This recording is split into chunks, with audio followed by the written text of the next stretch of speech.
아까 그 미국 중국 패권 전쟁 그 국제 정세 이야기 했었는데 네. 제조업의 왕국인 중국이 지금 많이 좀 어려워지고 있는 상황이잖아요. 네네네. 이 중국이 했던 역할을 이제 동남아나 이제 다른 국가들, 뭐 최근에 인도나 베트남 국가들이 이제 많이 가져가는 추세라고 하는데 오늘 그래서 이 상품 이야기 해주신다고 하셨어요. 베트남 VN30, 베트남의 뭐 30 종목 이야기인가요? 어떤 종목인가요? 소개 한번 부탁드립니다. TF에 대한 말씀 간단히 먼저 좀 드릴게요. 일단 그 전에 저희 회사에 대한 소개를 좀 드릴게요. 저희 한국투자신탁운용 같은 경우는 좀 오래전부터 이 베트남 시장에 굉장히 진심인 운용사였습니다. 지난 2006년에 처음으로 베트남 호찌민에 사무소를 개소를 했고요. 그래서 거기서 리서치 업무를 시작하면서 베트남 펀드를 출시를 했었고요. 이제 그 이후에 이 사무소를 베트남 법인으로 전환을 해서 현재는 운용과 리서치 인력이 베트남 사무실에 30여 명이 지금 현재 근무를 하고 있습니다. 그래서 국내에 상장된 베트남 주식에 투자하는 유일한 ETF라는 점도 특징 중에 하나고요. 최근에 베트남 쪽에 대한 관심이 워낙 또 많아지셔서 또 개인과 기관 투자들의 이제 매수세가 동반으로 좀 유입이 됐습니다. 그래서 ETF 규모도 성장세에 있고요. 연초 대비해서는 거의 규모가 2배 정도 성장을 해서 현재는 2,600억 원 정도의 ETF로 성장을 했습니다. 2006년에 베트남에 직접 이제 한국 투자가 진출을 했단 말이죠. 네. 그러면 그 베트남의 이제 경제나 그 기업들의 상황에 대해서 좀 많이 잘 모니터링이 되시겠네요. 네, 지금 현재 그 근무하고 있는 직원들 대부분이 베트남인들이고요. 네, 그래서 베트남 현지의 어떤 각종 정보나 기업 탐방이나 뭐 이런 부분들도 굉장히 좀 빠르게 진행을 하고 있습니다. 네. 그러면 이 상품에 대해서 이제 구성 종목 이야기 해볼까 하는데 그러면 구성 종목들도 다 베트남 기업들이겠네요. 네네, 이야기 한번 부탁드립니다. 네네, 그 VN30이라는 지수를 추종하는 ETF고요. 그래서 VN30 지수는 베트남 증시에 상장된 대표적인 대형주 30개로 구성된 지수입니다. 한국으로 따지면 코스피 200 정도라고 보시면 좋을 것 같고요. 근데 한 가지 저희가 그 전에 말씀드릴 게 ETF 구성 방식에 대한 설명을 좀 드릴 필요가 있을 것 같아요. ETF 같은 경우는 지수를 복제하는 방식에 따라서 크게 두 가지로 구분이 됩니다. 먼저 실물 복제라는 이제 ETF가 있고요. 이 실물 복제는 지수가 편입한 종목을 그대로 매수하는, 완전히 복사기처럼 매수하는 방식으로 생각하시면 될 것 같아요. 예를 들어서 코스피 200 실물 복제다 이러면 코스피 200에 들어있는 200개의 종목을 그대로 ETF가 투자를 합니다. 또 다른 복제 방식은 합성 복제라고 있어요. 합성 복제는 실제로 그 지수의 종목을 매수를 한 게 아니라 지수의 수익률을 따라가기 위해서 인위적으로 만들어낸 복제 방식이에요. 쉽게 말씀드리면 실물 복제는 오렌지를 갈아서 만든 오렌지 주스고요. 합성 복제는 오렌지 맛이 나는 어떤 가루를 넣은 탄산음료 이렇게 생각하시면 좋을 것 같아요. 참고로 이제 국내 증시에는 실물 접근이 좀 어렵지만 투자 니즈가 많은 다양한 자산 뭐 그런 것들에 투자하는 합성형 ETF가 다수 출시가 좀 되어 있는 상황이고요. 베트남 주식시장 같은 경우는 좀 접근성이 미국이나 뭐 유럽에 비해서 조금은 제한되어 있기 때문에 이 ETF는 합성형으로 출시를 하게 됐고, 그래서 국내 증권사 들과 이제 일정한 수익률을 교환하는 이제 수합 계약이라고 하는 파생 상품 계약을 맺습니다. 이제 베트남 대형주 30개로 구성된 아까 말씀드렸던 VN30이라는 지수의 매일매일 일간 수익률을 국내 증권사로부터 저희가 제공을 받는 형태로 운용을 하고 있어요. 상대방, 거래 상대방인 증권사들의 신용도도 굉장히 중요하겠죠. 이들의 신용 위험도 저희가 엄격하게 관리를 하고 있습니다. 네. 그 베트남 투자라는 게 굉장히 생소하게 많이들 느껴지실 텐데 쉽게 생각하면 되겠네요. 베트남 이제 기업들의 탑 30? 네네. 네. 좋습니다. 다음 이야기 해볼게요. 이 종목은 수수료하고 운용보수 어떻게 이루어져 있나요? 네, 일단 이 ETF의 총 보수는 연 0.7%여서 낮지는 않은 편이지만 베트남을 비롯한 신흥국 주식시장에 투자하는 이제 ETF나 펀드 치고는 적절하다는 수준의 어떤 보수로 책정이 좀 되어 있습니다. 네, 그 베트남 투자에 관해서 사실 그 지금 패권 갈등 때문에 중국에서 베트남으로 정말 많이 넘어가는 추세라고들 하는데 현지에서 회사에서도 지금 그 같이 운영 중이시라고 하셨잖아요, 회사를요. 네, 이 베트남 이 ETF의 상품 장점과 전망 어떻게 돼 있는지, 베트남 경제가 지금 굉장히 많이 발전하고 있다 그러더라고요. 네네.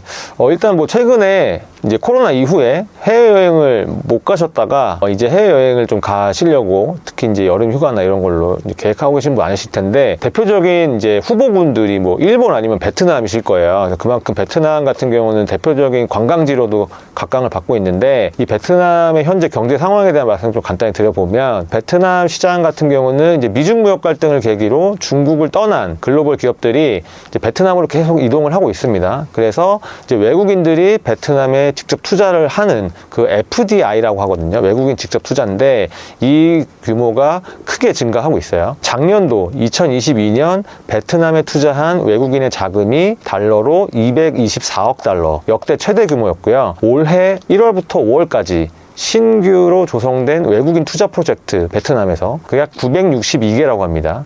전년 동기 간에 578개였는데 거의 굉장히 크게 증가한 프로젝트 수죠. 그만큼 외국인 투자자들이 베트남에서 많은 투자를 하려고 현재 검토를 하고 있다는 어떤 반증이고요. 그 외에도 이제 코로나 이후에 베트남 관광산업, 또 관련된 내수 시장도 굉장히 높은 회복세를 좀 띠고 있어서 긍정적이라고 생각을 하고요. 이를 기반으로 해서 베트남의 경제 성장률도 작년에 8% 정도를 기록을 하고, 올해는 6% 전후로 타 국가 대비해서 굉장히 높은 경제 성장률을 달성할 것으로 전망이 되고 있습니다. 주식시장 측면에서 봤을 때 베트남 증시의 가장 중요한 이슈는 금리 인하예요. 다른 나라는 금리를 올리고 있는데 베트남은 내리고 있습니다. 베트남 중앙은행 같은 경우는 올해 4번에 걸쳐서 기준금리를 내렸고요. 물가 상승세가 중앙은행의 목표치보다는 지금 현재 아래에 머물고 있거든요. 베트남 같은 경우는. 그래서 하반기에는 베트남이 추가적으로 금리를 더 인하할 가능성도 현재 점쳐지고 있습니다. 그 외에도 베트남 환율도 현재 굉장히 안정적인 추세를 좀 유지를 하고 있고, 외환 보유고도 좀 우량한 편이어서 금리를 더 내려도 될 만한 자신감이 베트남 중앙은행이 현재 있는 편이다, 이런 평가를 좀 받고 있고요. ETF가 추종하는 이제 지수죠. 아까 말씀드렸던 VN30 지수 같은 경우는 한국의 코스피 200과 같이 베트남 증시에 상장된 다양한 주식 중에서 대형주 30개로 구성이 돼서 중소형주 대비해서 상대적으로 성과가 좀 안정적인 경향이 있는 점도 이 ETF의 장점으로 좀 꼽을 수가 있을 것 같습니다. 네. 그러면 이제 베트남 투자라고 한다면 한국 투자의 이 에이스 ETF의 그 베트남 종목이 유일한가요? 아니면 타사도 있나요? 어떻게 돼 있어요? 현재 ETF로 상장되어 있는 베트남 상품은 저희가 유일합니다. 그래요? 네. 그러면 이것도 이제 또 다른 회사들도 경쟁이 붙기 시작할 수도 있겠네요. 그럴 수도 있는데 아직까지 나오진 않았고요. 나온다 하더라도 합성 형태가 나올 텐데, 저희가 이제 선제적으로 출시를 해서 이미지를 구축을 해 나가고 있습니다.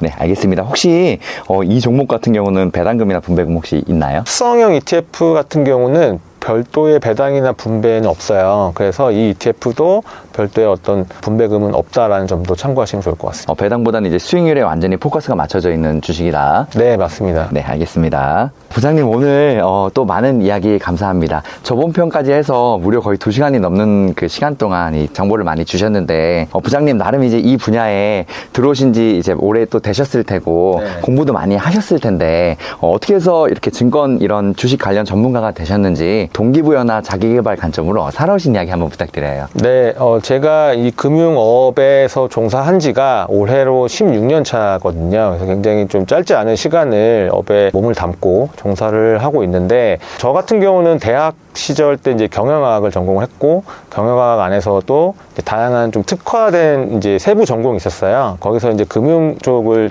이제 전공을 해서 대학교 때부터 이제 금융에 대한 관심을 계속해서 좀 지속을 해 왔고요. 다양한 뭐 지표들이나 아니면 경제학 이런 것도 같이 공부를 하면서 굉장히 좀 호기심이 좀 많이 커졌던 그런 유년 시절을 좀 보냈습니다.